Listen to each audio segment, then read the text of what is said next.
Good morning. Welcome to Top of the Morning by Mint, your weekday newscast that brings you five major stories from the world of business. It's Tuesday, May 6th, 2025. This is Nelson John. Let's get started. As tensions with Pakistan hit a boiling point, India's Ministry of Home Affairs has ordered states to conduct nationwide civil defense mock drills on May 7th. The aim? Prepare civilians for potential hostile attacks. The drills will include activating air raid sirens, crash blackouts, evacuation rehearsals, and camouflaging critical infrastructure. Measures not seen on this scale since the Kargil era. The urgency follows the devastating April 22nd terror attack in Pahalgam, Jammu Kashmir, which killed 26 people, mostly tourists. It was the deadliest since Pulwama in 2019. In response, India has gone on diplomatic and strategic overdrive, revoking visas for Pakistani nationals, suspending the Indus Waters Treaty, sealing the Atari land crossing, and banning Pakistani airlines from Indian airspace. Pakistan has retaliated by suspending all trade with India and barring Indian flights. Meanwhile, Prime Minister Narendra Modi has chaired a string of high-level security meetings, declaring that the armed forces have full operational freedom to choose their response, when, where, and how. As cross-border ceasefire violations continue for the 10th day, the Civil Defense Directives is the latest sign that India is bracing for all possibilities. Pakistani hacker groups have launched coordinated digital strikes on Indian defense-linked websites, claiming access to sensitive data from institutes like the Military Engineer Services and the Manohar Parrikar Institute of Defense Studies and Analysis.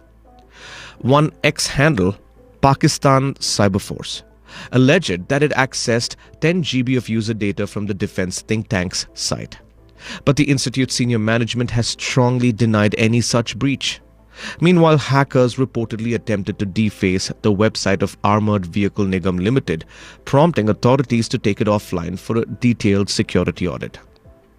News outlets like NDTV and News 18 have cited unnamed sources suggesting potential leaks of officials' logins and credentials and personal information. Though these claims remain unverified. Cybersecurity teams in India have neutralized several attacks, including defacement attempts on army public school websites in Nagrota, Srinagar and Ranikhet, some of which were laced with provocative anti-India messages. A group calling itself Internet of Khalifa has also tried disrupting welfare and ex-servicemen's platforms. While India has managed to foil most breaches, the cyber front of the India-Pakistan conflict is clearly heating up. For the first time, India's union territories will be allowed to tap into the centre's 50-year interest-free capital expenditure loan scheme starting FY26. The move is part of a broader push to level the development playing field across the country. Launched in 2020 as a post-pandemic stimulus tool, the scheme was earlier opened only to states. But now, union territories, many of which struggle with limited financial autonomy, will be able to use these funds for infrastructure and social sector projects. This is a big step towards balanced, inclusive growth, a government official told Mint.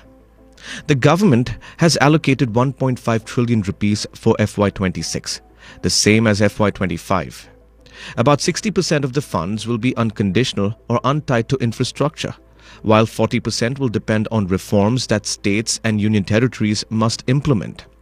So far, states like UP, MP and Bihar have been the biggest borrowers under this scheme, with total liabilities expected to exceed 3.5 trillion rupees by March 2025. This is a coordinated push to keep public Capex momentum strong as private investment remains cautious, says Madan Sabnavis, chief economist at Bank of Baroda.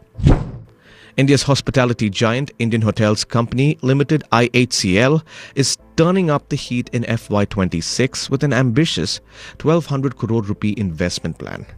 The company, which owns the iconic Taj brand, will channel funds into new projects, upgrades and strategic asset management, betting big on India's rising travel tide.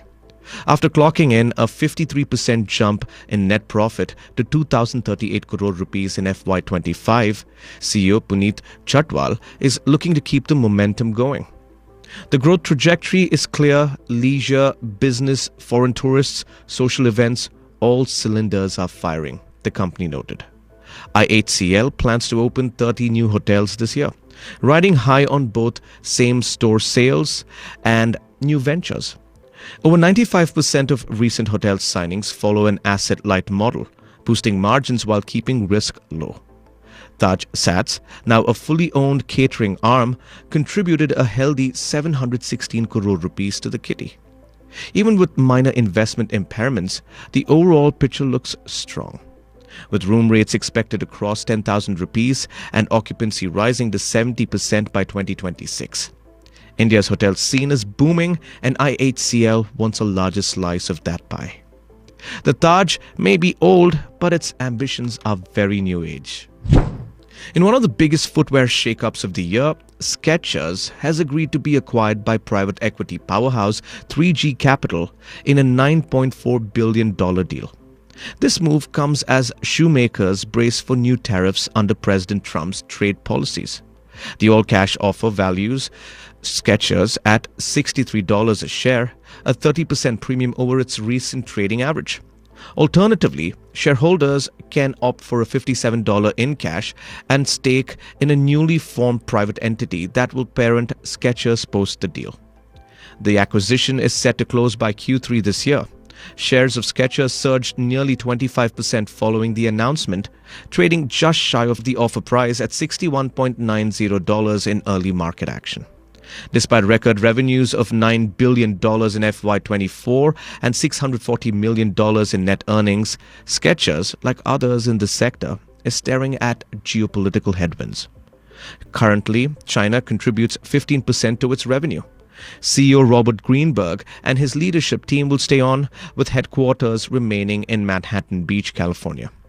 Once private, Skechers hopes to sidestep public market pressures and tighten its laces for the long run. That's all for today. Thank you for joining in. We are eagerly looking forward to our next Top of the Morning episode, which will be packed with the latest in business news. Until then, this is Nelson John signing off. Have a wonderful day.